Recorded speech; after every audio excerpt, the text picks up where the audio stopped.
on the whole, not the day we really wanted. I guess it started off with me doing Issues you experienced today?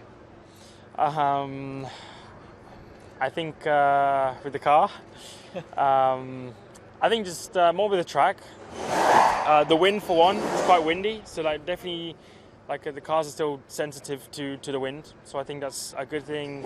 We found it out just because Barcelona was not windy, so it's kind of good that we understood that it's still there, and just Formula 1 cars are still sensitive to wind and how gusty it can be and so on. And just the difference in track. It's a lot hotter today than what it was in Barcelona, so how the tyres are working, how the car's working. A lot bumpier, so how the car's riding the bumps and performing over the bumps, and the compromises you've got to make with the setup are very different. So I think all of these things are tricky today, and we had to try and understand and figure out. And we'll continue to do that over the next couple of days. And issues with the car itself, obviously, see you wanting to try and avoid that. Yeah, that no, question. I think we just had problems with the brakes today. Simple as that. The exact problems, I'm not too sure, but just and these temperatures and stuff just didn't allow us to do long runs at least. So things we're trying to fix for the next few days. It's not going to be an easy fix, so we'll see what we can do.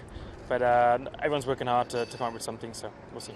How difficult are these cars to drive? We've seen a lot of drivers out there on track, turn 10 in particular, look to be really, really tricky for everybody, almost kind of having to throw the car, really wrestle it into the corner there. No, I think a combination of the two things. One is the wind there. It was a tailwind all day, so it makes it so much harder to get the car stopped and so on.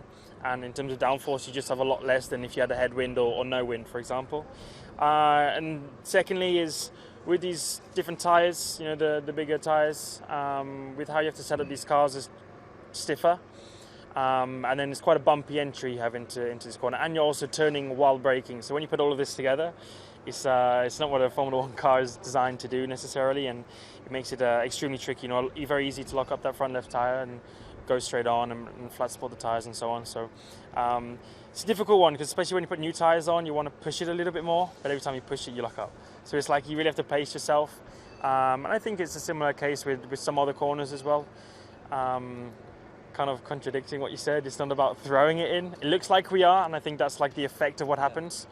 But realistically, you have to be a bit more on the conservative side with these cars, and once you over push it, there's quite a few consequences.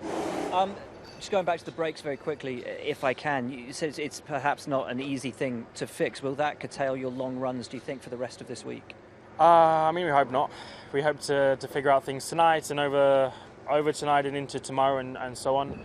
But it wasn't obviously something we could just fix today, and it's not something that easy to fix. So we'll come up with compromises and things here and there to allow us to do more running for sure.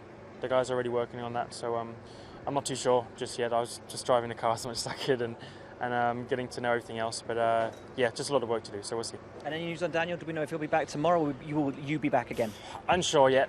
Of course, wanting to get better.